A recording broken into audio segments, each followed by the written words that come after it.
And I believe that we should be live on Facebook. Welcome to The Man's Mind, episode 5 with Arne Rubinstein. I am really excited to be having this conversation. Arne has been doing this work with men and rites of passage for adolescents and been in the healing industry and working with people for over 30 years. He's an author, a worldwide facilitator, and he also has the medical knowledge, which brings a whole new perspective to the work around consciousness. Thank you for joining us, Arne. Pleasure. I'm really happy to be here. Beautiful. So because we're on live and we would love to get this information out to as many different listeners as possible, I'm going to take a moment to quickly tag and share. Anyone who's watching this, I would love if you could share this to your page if it feels like it resonates with your heart. And then we can get straight into the interview as quickly as possible. So I'm just going to take a moment and tag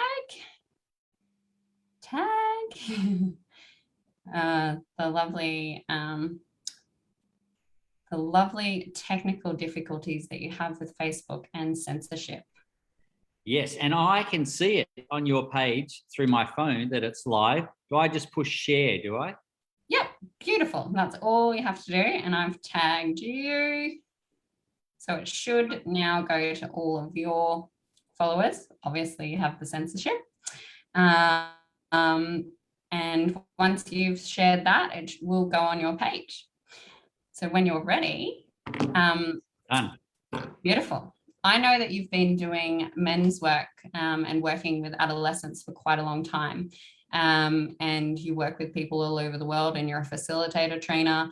You have an amazing world of knowledge. What I'd love to know, and I'm sure the people watching, would be how you got to working in the field from your experience, your personal journey into this kind of work.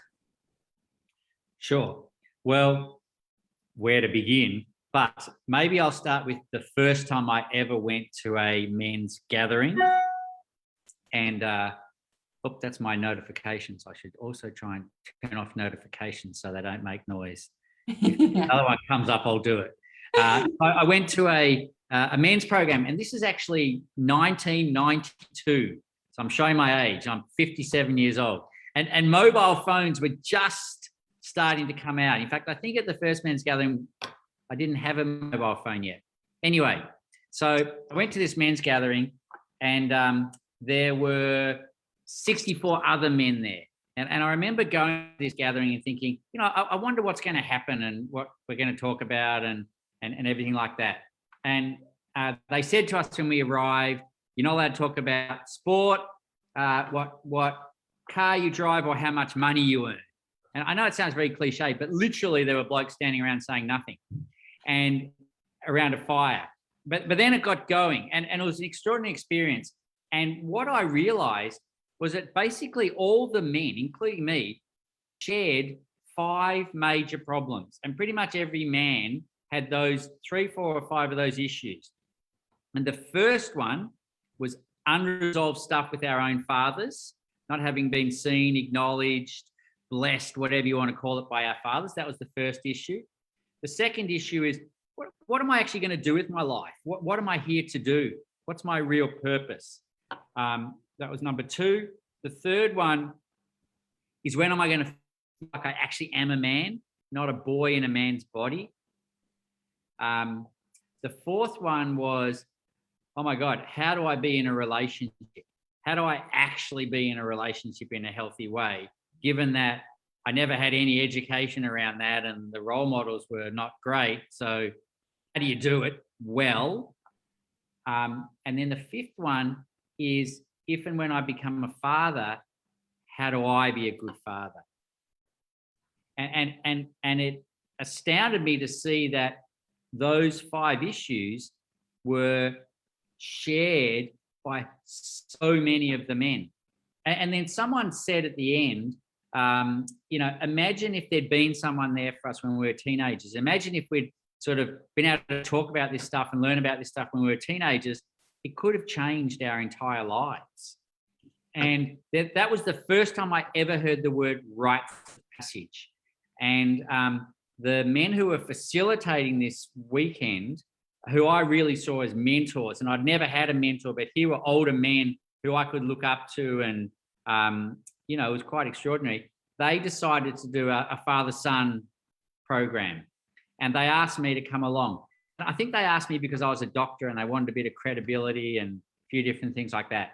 Anyway, we went and spent 3 days on this program with 28 men and boys out in the bush, and something extraordinary happened.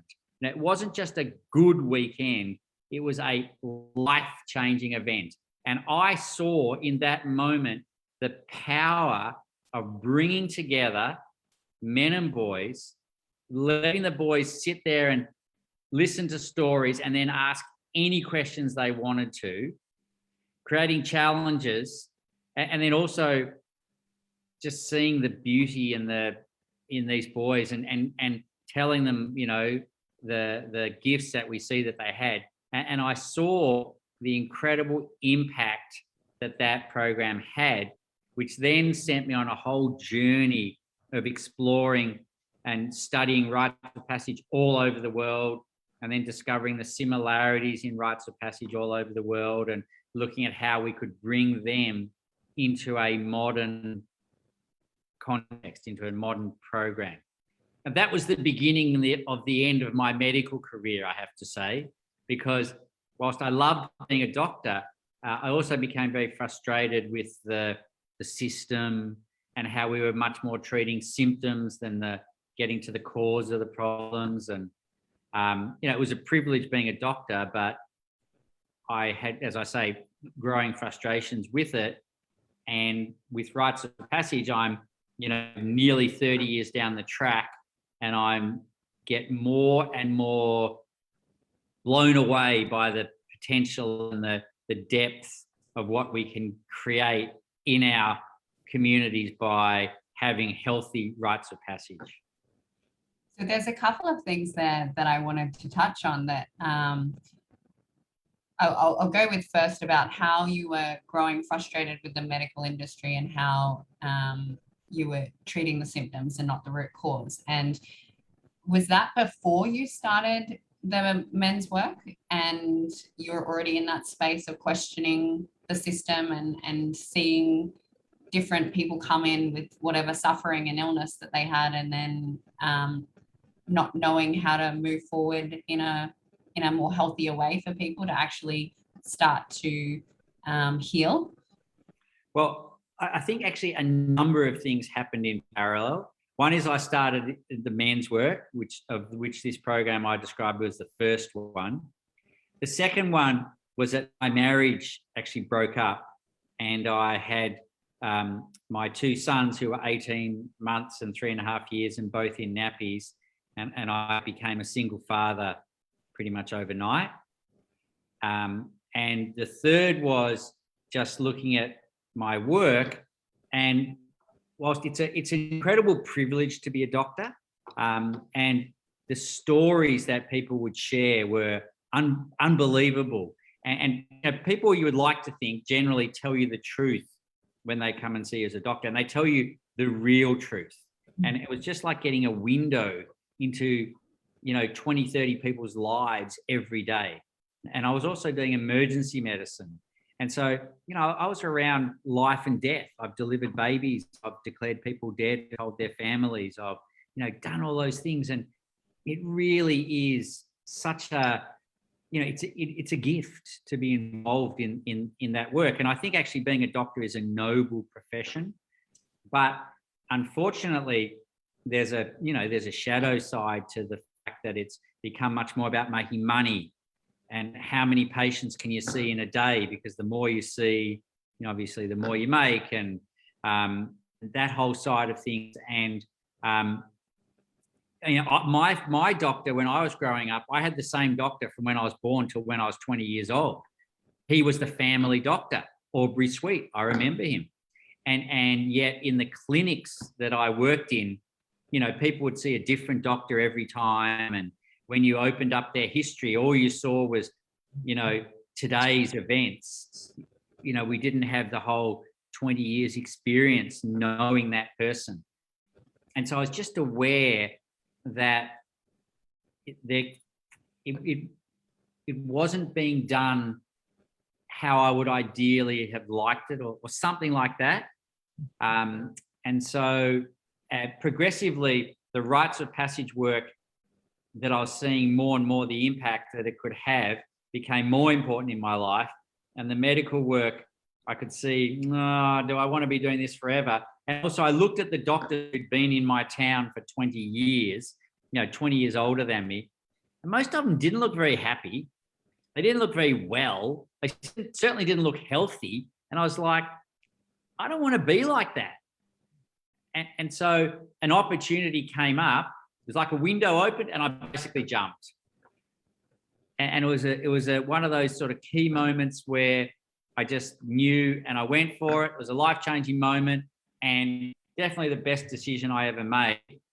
And now I actually consider I'm still a doctor, but instead of working in the system doing curative medicine, I'm now out of the system and doing much more preventative medicine. I think I am still a doctor. It's like it's in my hands, but I'm just doing it in a different way. Yeah. And I'm a big believer of that, my own personal beliefs is that a lot of our suffering is caused from the mind and our childhood experience, and not having the tools and the understanding to feel our emotions and look at our belief systems. And when that subconscious mind has programs and beliefs that aren't, I guess, of value to us, it creates the suffering in our body. So I feel that our bodies are always talking to us, and that's my viewpoint. And hopefully what you've just mentioned, we need to talk about that, because this is exactly what a significant part of rites of passage address. And I would love to actually explore this idea that, you know, what is in our minds and in our psyches, our stories are what's running our lives. And some of the bits that are in our story shouldn't be there, got put in by someone else or something else. And, you know, on a societal level, creating major problems. Yeah, definitely. And I mean, I guess this is a point where you could explain, there might be quite a few people that don't understand what rites of passage actually is. From my understanding of cultural wise, back in the tribal days, the men were taken away from the tribe, they went and were initiated, and then they were brought back into an integration process as a man.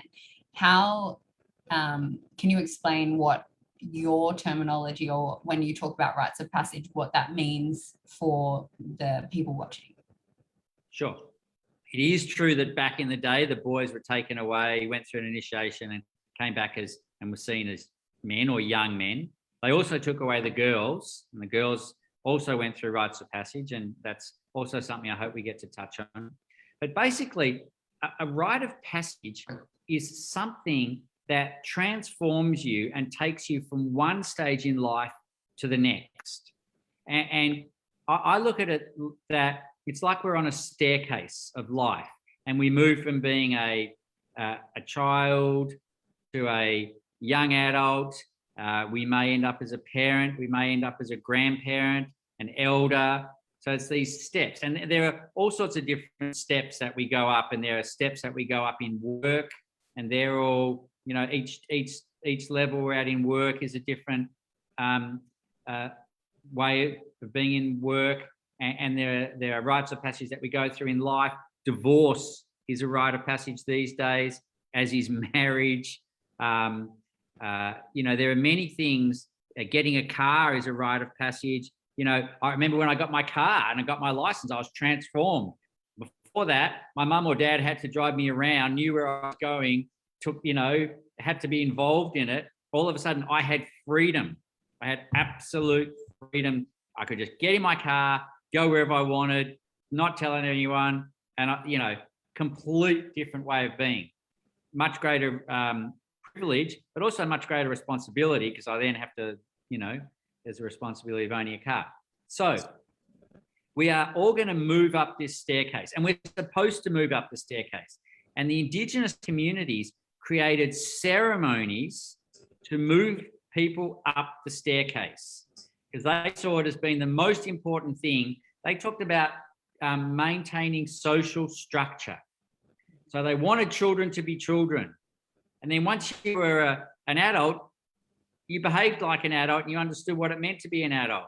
And once you were a parent, and once you were an elder, you had a role. And so it was like they, you know, they support people to be on the right stair. And when they considered that someone had been on that stair long enough, they created a ceremony to move them to the next stair. And they were the rites of passage. And by the way, rites of passage were not just for boys becoming men or girls becoming women. They were at all these stages. Now, we don't create formal rites of passage.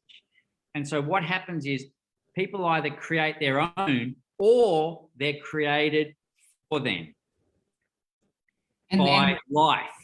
Yeah, and so this is where you were talking about the subconscious mind, and when you have beliefs and programs and conditioning that's in there that maybe you didn't choose, that was projected onto you, that causes people to feel this level of not knowing their purpose or not knowing how to communicate in relationships. Those 5 sort of overall areas to look at that cause suffering. Well, they do, but let me come around to that, because first of all, if I ask 100 people, if everybody here on the call shared a story about what was the rite of passage that moved them from being a child into being an adult, I know, because I've asked hundreds and thousands of people in our programs, that 90+% of people would have a really bad story, a sad story. Something bad would have happened to them to make them grow up. And when we don't create our own rites of passage, then, and life creates it, these days people are growing up through being involved in, well, someone dies, or sickness, or drugs, or car accidents, or divorces, or, you know, any one of a number of things. So the first problem is that we're not creating the healthy rites of passage. And for boys and girls, it's a disaster. And what we see in men is we see lots of men who haven't been through their basic rites of passage. So even though they're men and they may look like men and they're strong like men and they earn a lot of money like men, actually they're boys. Actually, they're really boys. They think like boys, they act like boys, they behave like boys. It's a disaster. And we're seeing it all played out in the, you know, the Me Too movement, toxic masculinity. It's all boys. It's boy behavior. It's uninitiated men. It's a full disaster. And, you know, we can talk about that more if we want. But when people are in a rite of passage, and as you spoke about, they actually get taken away from the community. So there's a separation.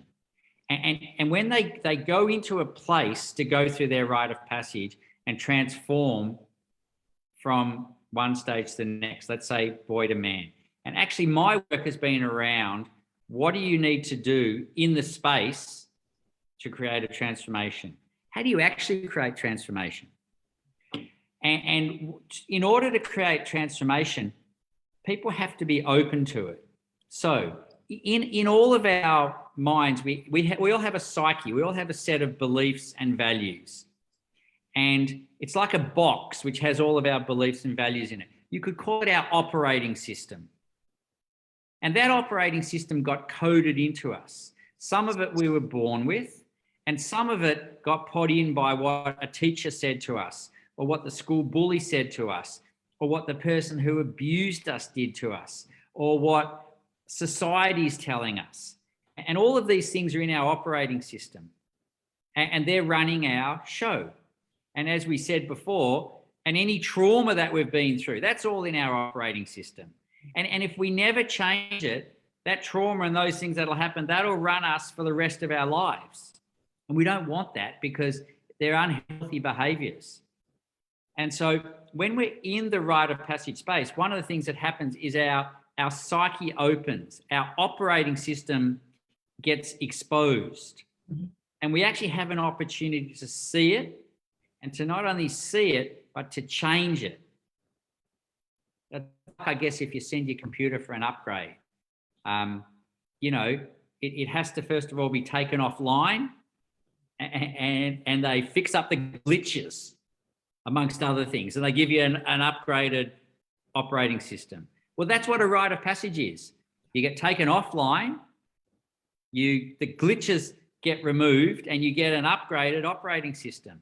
And in part of that process, if I can recognize that, you know, when I was a kid at school and I wasn't in the in group, and so I did silly things to try and be in the in group, and that's behavior or that's still impacting me now, if I can really see that and understand that and see how it's impacting on me, I can also, by really feeling into it and understanding it, I have a much greater chance of being able to let that go and make commitments as to how I want to be in my next stage. So we actually can change our operating system. We can change our beliefs and values. And we do through our lives at various times. So the rite of passage period, because we can't do these things in our day-to-day life. When I'm at work or looking after my family or doing things, my core beliefs and my core values, my operating system's not going to change. It's on automatic. It's my subconscious. But when we take that time out and go on a retreat or go overseas, you know, have a break or whatever, it's those moments that are the opportunity to create a transformation, as in a rite of passage. That's a really beautiful understanding, and very in depth. And I had a lot drop down for me in that space of, for my own life and my own experience of the rites of passage moments that I've had have been through, I guess, a breakdown and through some sort of suffering and this almost forced, I guess, space of having to look at what's happening in my life and my belief systems and my values because of the amount of pain and suffering that was there, and I no longer wanted to choose that. So then finding the time and space to do that, and on the individual journey, I would say that the more that somebody chooses this path, do they have smaller moments of rites of passage? Is it something that's sort of like is a continual journey in that way when you're on this personal development? Sure. Personal development is a lifelong commitment. Mm-hmm. And there will always be steps, and some steps are bigger and some are smaller, but they'll always be there. And the thing about what you said, which is so beautiful and special, is that the pain and suffering that happens will create the opportunity. But the question is, will you then grow from it, or will you become wounded and bitter and a victim and angry and all of those things from it? And that's the thing, because it's unfacilitated and we don't understand it. Some people grow, and some people become really, it then defines their life even more. It gets into their operating system and creates more negativity. So, you know, and this is the problem with rites of passage. Ideally should be facilitated by elders who actually understand what's going on. And a challenge is always a part of a rite of passage. But the other thing about rites of passage, which is really interesting, is that if we look at this staircase and we think about a boy or a girl becoming a young man or a young woman, for that boy or girl to become a young man or young woman, their parents who are up the staircase also have to go through their own transformation. They have to let go of control and knowing everything that's going on. And the parents are now actually moving more towards elderhood and everything that's involved. And, you know, even actually towards death, because, you know, so there's a whole let go. And if the parents don't move and the kids do, the parents will try and push them back down, even if not consciously, Or it's actually at this point when children become young adults, because the parents don't move, often that'll cause a breakdown in the relationship, or forevermore they'll have a bad sort of competitive relationship. And so actually what's supposed to happen is not only are the children supposed to move and the parents, but the whole community is supposed to be moving up the staircase. So in an Indigenous community, when a rite of passage happened, the whole community would be there as the young ones were leaving, and the whole community would be there in celebration as they were coming back. And so the work that we're doing is about creating community rites of passage, right up to elders. Like, we need elders, but the problem is there's no nothing to be proud of in the way we look at elders, and most elders feel that's like it's shame. So everybody's trying to hang out down here at the bottom of the staircase. In the Indigenous communities, the elders were the ones who got the most respect. In our community, we worship youth. Like, it's crazy. And so because we don't have enough good elders supported to really be what elders are, they have such an important role in that they can pass on the wisdom and knowledge to the young, because the young don't really want to hear it from their own parents, but they'll listen to grandparents, they'll listen to elders. And so, you know, the rites of passage journey that I'm talking about, and this is why I get more and more interested in it after 30 years. I thought it was just about boys becoming men. Now I realize it's a whole society, community thing. I mean, when we look at some of the major leaders, political leaders in the world today, and leaders of business, are they, and unfortunately most of them are males, but are they men or are they boys? You know, we live in a world that's run by boys. Not all the leaders, but a lot of them. And that's a big problem, because as a boy, it's all about them. It's all about their own power. You know, they're not taking responsibility and acknowledging when they do something wrong. They blame it on someone else, or they lie. They just stand there and lie. How can it have come to this? And, you know, they're not accountable. And then you see that their treatment of women or of the earth, if the earth is the you know, the mother of everything, the way that the treatment of the earth, which is we'll just take and take and take, and we'll pollute and pollute and pollute, it'll be okay. Someone will pick it up. Someone will clean up my mess like mummy always has. But it doesn't work that way when you're a man. Yeah, that really like hit on a lot of levels of like how our ego development or our emotional intelligence and evolving as a community and a society, how much we are still acting like youth, and really seeing it in that way of most of the people in society have not actually evolved and changed, and they haven't put that demand into owning their behavior and doing the inner work to move up in that space and create more, not only for themselves, but for everyone else in the collective. So that was, I guess it's why we're living in such a, I don't like to use labels, but the narcissistic sort of life that there is, and why there is so much damage on social media and these unrealistic beliefs of what we should be aiming for. And it all fits into that mentality of this young adult. So I found that really interesting to sort of fit those pieces together in that space. So thank you for sharing that. I know that your book is actually a lot on the making of men. So does that talk, I'd love to hear an overview of what your book actually is around. Is it around the rites of passage, or? It is. So my book, The Making of Men, I wrote it about raising boys to be happy, healthy and successful. Mm-hmm. And it's almost in it's kind of in two parts. And the first part is about parenting and just coming back to common sense parenting.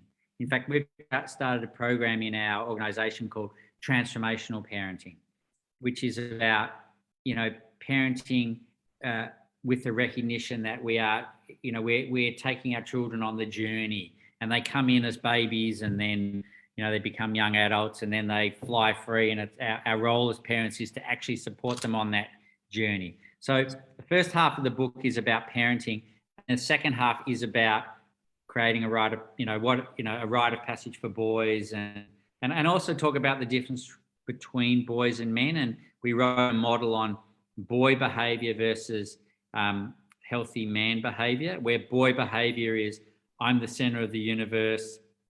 It's all about me. I can never be wrong. This is boys. I'm going to live forever. I want as much power as I can get.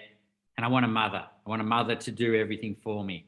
And once again, if a 6 to 10-year-old, if that's their behavior, that's fine. We expect that. But when you end up with a 40, 50-year-old man who still thinks he's the center of the universe, and, just wants all the power for himself and can never be wrong, is not accountable, and is looking for a mother, it's a disaster.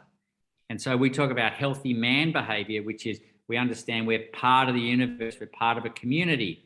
And if I have power, it's not just for me, it means I can actually do more good in my community. And I have to be able to admit when I'm wrong and be accountable for my actions. I'm not going to live forever. I don't want a mother. I actually want a real relationship. I want a relationship based on, equality and respect and creativity and all of those things. So that's what my book was about. I wrote in 2013, and we've sold something like 25,000 copies in Australia, which is a lot. And it's been translated into probably half a dozen languages now. But now I'm writing another book, which sort of the working title, and this is not what we're going to call, is Rites of Passage for Dummies. And just really explaining why rites of passage are so fundamentally important, the impact of not having rites of passage, and how we can create rites of passage in our communities today. Because ultimately, my aim, I'm the CEO of the Rites of Passage Institute, and my aim is to have rites of passage mainstream again, normal, once again. And I think we've had something between 250 and 300,000 people now globally through our programs in 20 countries. And, it's the tip of the iceberg. And I want that every 14, 15, 13-year-old, whatever, around that age, boy and girl, goes through a rite of passage. And in that rite of passage, that they then have the opportunity to hear the stories of elders, of their parents and of other adults, and hopefully of grandparents. They have the opportunity to hear those stories, that they do challenges that get them to look at themselves and some of their behaviors that they know they need to let go of. I want them all to create a vision for the future as to how they want to be. And then, most importantly, I want each of those children to sit there and one at a time have their parents and other adults come and stand in front of them and tell them what they love about them. Tell them the gifts that they see in them. Tell them why they're proud of them. And I know, because we've been doing this for so long, that when we do that, they change, they transform, they grow in front of our eyes. And it's starting your personal development work at 14, 15, rather than waiting until you're 35, 40, divorced, overweight, unhealthy, unhappy, lost, drinking, whatever it is, and then go, oh, I need to look at myself. Imagine if, how much we could short circuit by starting that process, when their operating systems and the glitches can still be accessed and changed.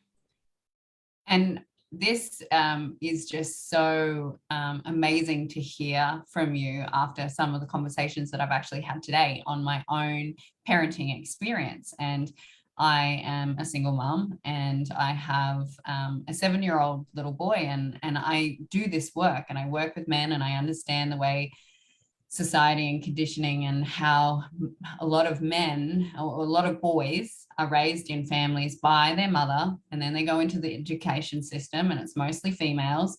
And so there's this teaching boys to be men through the female perspective, which I see causes a lot of damage and a lot of demasculation and challenges of men flipping more into what I would say probably their feminine energy through that dynamic and through that life experience. And myself, I have sat with, okay, well, how am I going to teach my son to be a man? And I can't do that, and I don't believe I can, because it's something that men and elders and other men have to teach boys. Would that be your opinion, that for a boy to become a man, they need to learn through other men? Or is there something that I can do as a parent to help that process? Look, they need both. They need men and women. And, I work with a lot of people, and one of the biggest challenges I see for single mums is they're trying to be the mother and the father and do both. And there is a saying, so in a traditional role, I would say, yes, it's absolutely the role of the men to bring the boys into manhood. In fact, they say that it takes a woman to birth a boy and then men to birth the man. So they do need those men. But we also know that we don't live in a traditional society anymore, and there are lots of single mothers and lots of blended and separated families. So our work is about getting we work with a lot of adults in our Rites of Passage leadership training. And so, for example, we run father-son camps, and about a third to half the boys today come with men who are not their own fathers. They might come with a grandfather, an uncle, a mum's boyfriend, or a family friend, or someone. And that is, for me, the most valuable thing we can do, because then they're on a program and they get to hear these stories and, do the challenges and create a vision and be honoured. But we also need to work within the community that we are in. And so we need to be creating rites of passages in our communities. And we've now started running mixed rites of passage. Because once again, back in the day, a boy became a man, a girl became a woman. It was very clear there were no options. And today it's very different. A boy becomes a man, a girl becomes a woman. Well, there's crossover. So we need to be finding all sorts of different ways to be creating healthy rites of passage for all of our children. But one thing I will say, if we can create a link, Danielle, I'm very happy we can provide a PDF copy of my book to people free. And can we put a link up on here, and it can be either our email or your email, but super happy to do that. Yeah, 100%. I'd love to do that. And when I upload this onto YouTube, have that same link there, so that you can continually have this information going out to people that find how much this would resonate to them, either in their own lives or as a parent or someone that they could share this with. Because it's from my own life experience, I just see how so much value in this. And I would love to hear a little bit more around what your mixed what trainings or workshops are, the rites of passage, and how you're actually combining that, and maybe a little bit around working with the young girls. Sure. Well, we haven't been doing a lot of camps the last 12 months, I have to say, because of COVID and everything. But we run our father-son camps, and we also do mother-daughter programs, and then we have some junior programs for fathers and daughters and mothers and sons. And we have a program called Young Warriors. And it's 7 to 11-year-olds, and it's a weekend on our property in Byron, where we've set up the Rites of Passage Institute. And we have a fabulous camping set up and brilliant facilitators. But we've now started doing them co-ed. It's like not just for the boys. It's not just a father and a son. It can be a it can be a mother and a son, or a father and a daughter on the camp. So our junior programs are now mixed. And then we're starting to, I also run programs in schools. And in some of the schools, we have boys programs running here and girls programs running here. And then they come together and they do some work together, which is just the best thing in the world. You know, you get a group of boys and girls coming together and talking about what sort of relationships they want to be in and what's important for them. And they listen to each other, you know, at 14, 15. It's extraordinary. And I think in the next year or two, some of our actual Rites of Passage programs will be running them as mixed gender programs.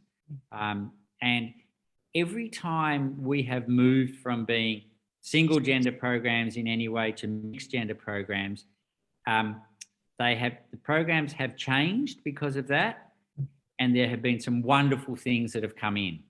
So, you know, I've been running leadership trainings, training people about the Rite of Passage framework so that they can understand the framework and then take that framework and develop a program in their own community. And for many, many years, it was just men. And then about 5 years ago, we started 6 years ago, bringing in women as well. And best thing we ever did. And I think we've trained about 5,000 people now around the world in the Rite of Passage framework. And those people are then going out and setting up programs. And so, you know, it's not just about boys or girls becoming young women. We have married celibates come along. We have death doulas come along. We have, you know, all sorts of people just looking to create healthy, positive, transformational processes, either in their families, in their work, in their schools, in their sporting teams, wherever they can. And then when we talk about girls, the last few years, I've been approached more and more by girls' schools wanting to create Rites of Passage. And I feel like I've been really called into this work with the girls. And what I see is when we talk about the operating system and the beliefs that a person has, when I look at girls and I see how these girls are growing up and they're 15 or whatever at school, and they believe they have to look a certain way, and their hair has to be a certain color, and their bodies have to be a certain shape, and they have to be perfect, and they have to be able to show a perfect life on social media because all the other girls are showing a perfect life, and they have to acquiesce to men because, you know, that's how they're going to get their validation through men. And it's like, this is just a disaster.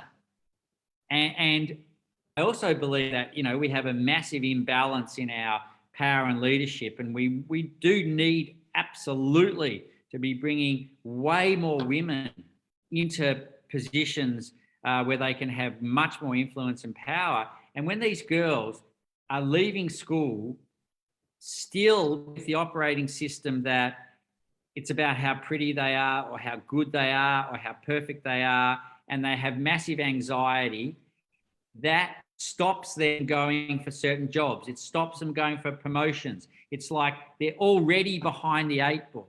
Like, there's lots of research out there that when a promotion comes up, a young man will go for a job that he's not actually qualified or trained for, but he'll just have a go. Whereas a young woman who may well have all the qualifications and trainings is much less likely to go for it unless she thinks she's absolutely perfectly suited for it. And even then she may not. So, you know, if we agree that we need to be bringing more girls into these senior positions on all levels, and yet they are hamstrung by beliefs that they have, that we actually need to be dealing with it 14, 15, 16, even younger, and just really supporting these girls to become empowered and have agency and sovereignty over who they are. So I'm extremely passionate about bringing Rites of Passage into girls' schools, and I'm extremely passionate about girls and boys working together at a young age and really learning and speaking to each other. And, you know, I went to an all-boys school, no training around how to talk to girls, completely awkward, completely lost. And in fact, my Rite of Passage growing up was when my wife left. And as I mentioned at the beginning, I was 27 with 2 babies. And that was the first time in my life that I had to actually put someone else's needs in front of my own. I had to be present for someone other than myself. And that was the absolute turning point of my life. But I was 27. Yeah. And that's like an amazing, and that's not uncommon, is it? That's usually, that's probably what I'm seeing is probably a younger, like most people are hitting that second divorce, or their business has failed, or they've realized that there's illness, and it's like 35 plus is when I'm seeing people starting to shift and change.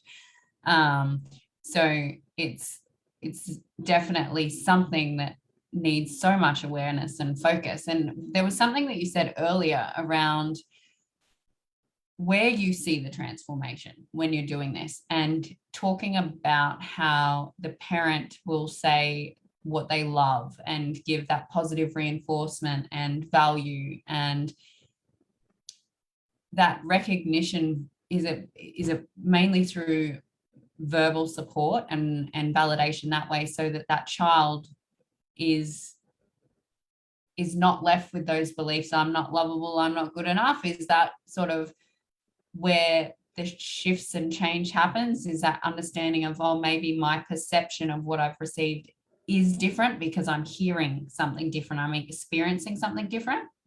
Yeah. Okay. So we call this process an honoring. That's what we call it. It can also be called a recognition of gifts and talents, or of spirit.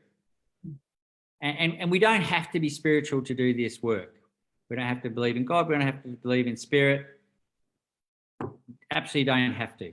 But the Indigenous communities, they believe that every child is born with a spirit, and the role of the elders and the parents is to recognize and bring that spirit out so that the gifts can come into the community.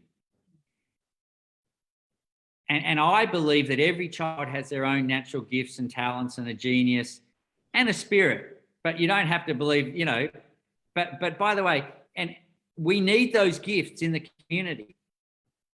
And it's like, there are some children who are fantastic with animals. There are some children who are really caring and would become great healers. There are some people who are really mathematical, some who are musical, some who are adventurous, some who ask a million questions, some who are explorers, some who are builders, designers. And we have all these roles in the community that need to be filled. And we have all these people with different gifts and talents. If we can align people with what their gift and talent is and what they love, that's when they're going to shine and passionate, and they'll be best, and they'll give away their gifts to the community, which is what we want. And by the way, it's only a gift if you give it away. If you don't give it away, or if you don't give it, it's a possession. We're not after more possessions, we're after more gifts coming out. Anyway, so if we go with the assumption that every child has gifts and talents, but a lot of children don't recognize or don't value their gifts and talents. And unfortunately, a lot of parents don't naturally name and recognize. They might see the gifts and talents in their children, but they don't name them. And especially because I started my work with men, and the vast majority of men had never been recognized or seen or acknowledged by their fathers. And they were looking for that acknowledgement their whole lives, even after their fathers had died, which is a whole nother story. But anyway, and so we figured, wow, if we could address this when they were 15, or 14. So we started this process where at the end of the camp, when everybody's been there for like maybe 4 or 5 days in the bush with no mobile phones, no computers, hearing stories, doing challenges, creating visions, and everyone's really, really open. And then you get a boy sitting there on a chair. He's not allowed to say a word. His father comes up and in front of him, in front of everyone, tells his son what he loves about him, what he's proud of. The fathers are often crying. It's very powerful, and then one of the facilitators stands up and tells the boy the gifts and talents he's seen in him. And maybe one of the other men says something. That is a life-changing event. That goes straight into their operating system. that's the time to do it. And so there are many ways this can be done, but that's one way of doing it. I think a fantastic time to do it is at Christmas or birthdays. You know, you have a birthday, kids lit the cake, sung happy birthday, blown out the cake. That's a perfect time for anyone around the table who wants to tell this kid something they admire about them, something they love about them, something they're proud. And it could be parents, but it can also be their friends. How beautiful. And at Christmas, you know, one at a time, each of the kids. Not let us speak for a few minutes while the adults tell them what they love about them, what they've done really well this year. You know, lots of fantastic ways we can be bringing honourings more into our lives. You know, in Australia, we specialise in cutting people down, cut down the tall poppy. We're famous for it. And if we could turn that around and start really recognising gifts, you know, and in the same way that, you know, when children are young, a single sentence can get stuck in there. You know, I've had so many people say, oh, when I was a kid, someone told me, you know, I'd never be successful, or, you know, I was fat, or I was dumb, or I was stupid, or I was mean. And those people 20, 30 years later still believe that. And in the same way, I hear people say, this person believed in me. This person supported me. This person spoke to me. This person listened to me. That changed my life. We want to have more and more of those positive influences, and we really just don't want those negative influences. That's is so, and even those moments that you were talking about, and how you noticed in the men's group that that's what they're still seeking. And I see this, and I have had my own challenges with that, and I see this with the people I work with, is they're still seeking that recognition, that validation, that affirmation from their parents or their primary caregivers as adults. And that's why there's a lot of dysfunction in the life that they are living, because they don't understand it's actually subconsciously in there that they're seeking that. Correct. And then they're mirroring out because they weren't given that as a child, and they're still looking for it, and how you have to start then as an adult to do it for yourself, or provide an experience like what you've said in a retreat space, or in a space like that where people can acknowledge you and honor you as a being and as an individual. How much that dissolves and heals so much suffering and pain. And that's truly where you start to see people shift into living a different reality than what they had, I suppose. That's exactly what a transformation is. Creates a different reality for people. Beautiful. I'm so grateful for your time, and I don't want to overpress that. You've touched on so many amazing points. What I would love to know, and let people watching know, is what is the work that they can get involved in, either put their children through, or as an adult, or if there's facilitator programs. How can you share a little bit about what's available at the moment, especially with COVID moving forward, and maybe what's up and coming? Sure. Well, we have a website, the Rites of Passage Institute, rites spelled R-I-T-E-S, ritesofpassageinstitute.org. And we run camps. We have a property here in Byron Bay, 150 acres, and we run Rites of Passage programs for boys and girls that they come with their parents to, that go for 5 days.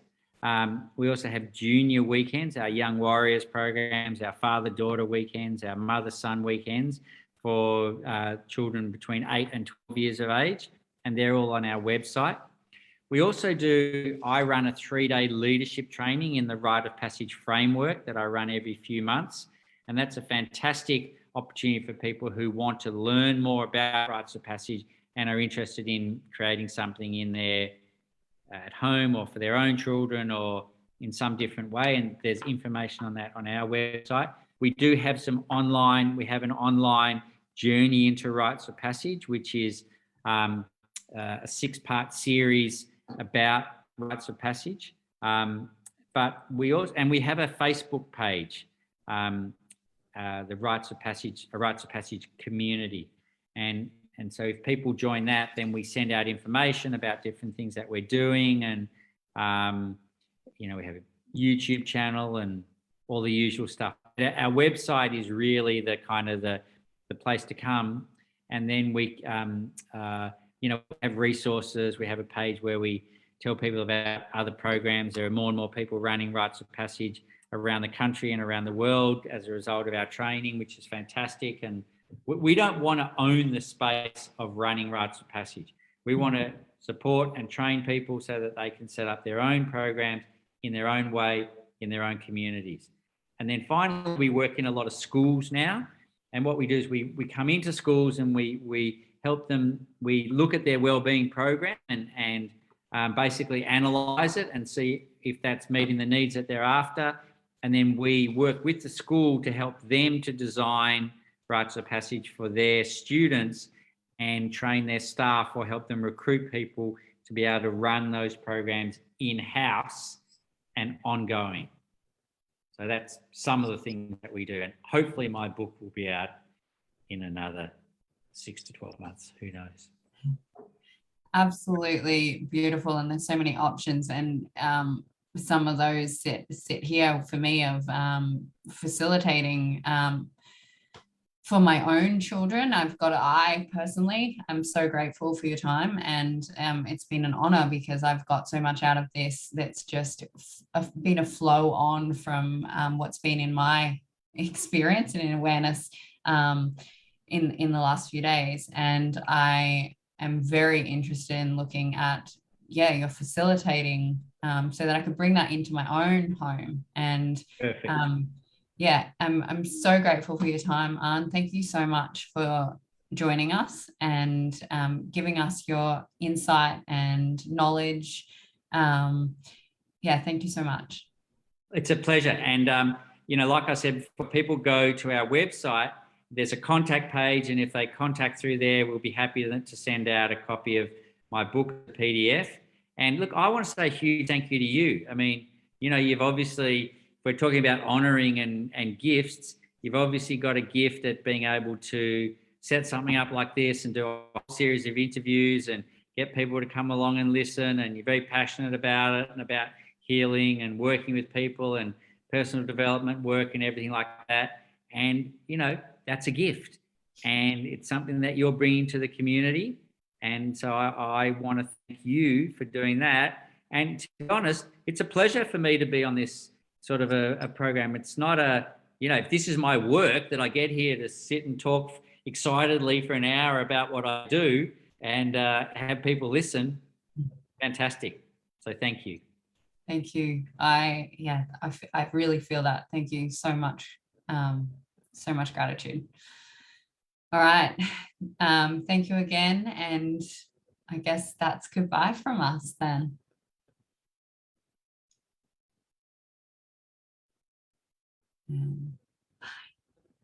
Bye.